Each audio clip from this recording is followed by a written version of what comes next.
para sa Katoliko ang meaning ng homosexual. Homosexual, sa pagkakaintindi natin sa Katoliko, ay ito yung sexual orientation ng isang tao. Kung siya ay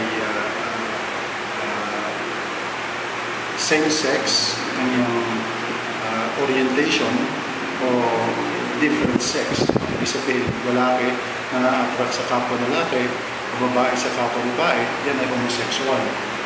Heterosexual would be lalaki na attract sa babae at babae sa lalaki. That is hetero. Ngayon, kasalanan po ba ang pagiging gay o lesbian sa ating simbahan? Ang sagot is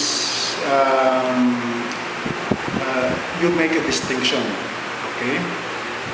Homosexuality as an orientation is not a sin per se.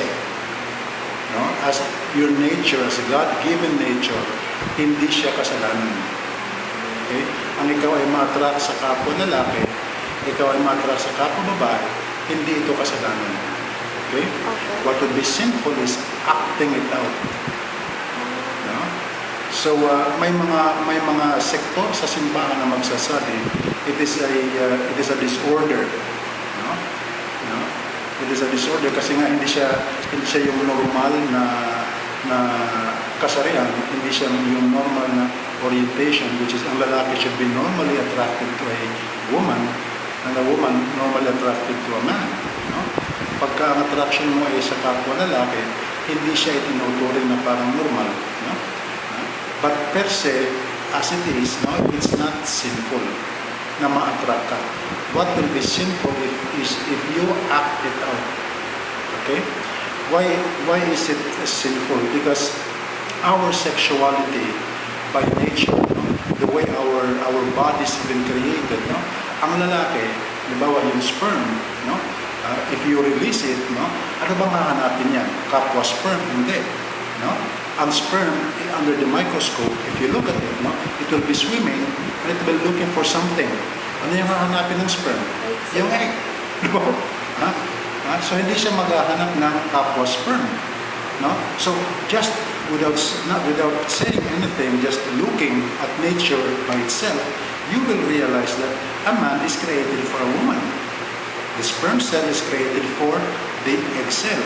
And then, kaya nga sila ay magtatagpo because they are destined by God who created us towards procreation. Ang pagkakaroon ng anak. No? So, kaya nga, when we start acting out as homosexuals, babae sa babae, then it becomes, as far as the church is concerned, sinful because it is against the natural law. Mayroon kang batas na nilalabag. No? Okay, ano ang mensahe para sa mga tao experiencing homosexual feelings? Okay? Ang masasabi ko lang, no, ay unang-una, tanggapin ito na ito yung ibinigay ng Diyos sa iyo na nature. Okay? And for you to find the meaning behind. Kasi sabi nga, di ba, wala namang nangyayari na hindi kalooban ng Diyos. It's like being born halimbawa, lumpo, no? Mayroon kang kapansanan, no? And it's always like we understand our life on earth, no? Always there's a reason why, no? And always if we understand our faith that we have a good God, a loving Father, no? Ano man ang kanyang ginawa, it's always for a good purpose. Something is behind that's not easy to understand, that's not easy to grasp, na mayroon palang kabutihan behind. No?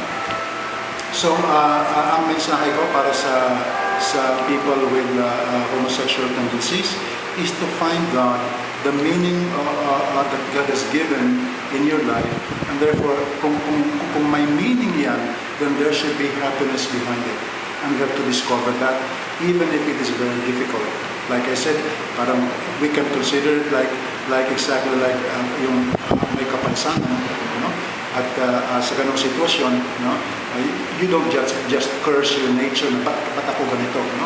Even people born with big difficulties like those somehow find a way of finding meaning in their condition and being happy. No? Yeah. Thank you po.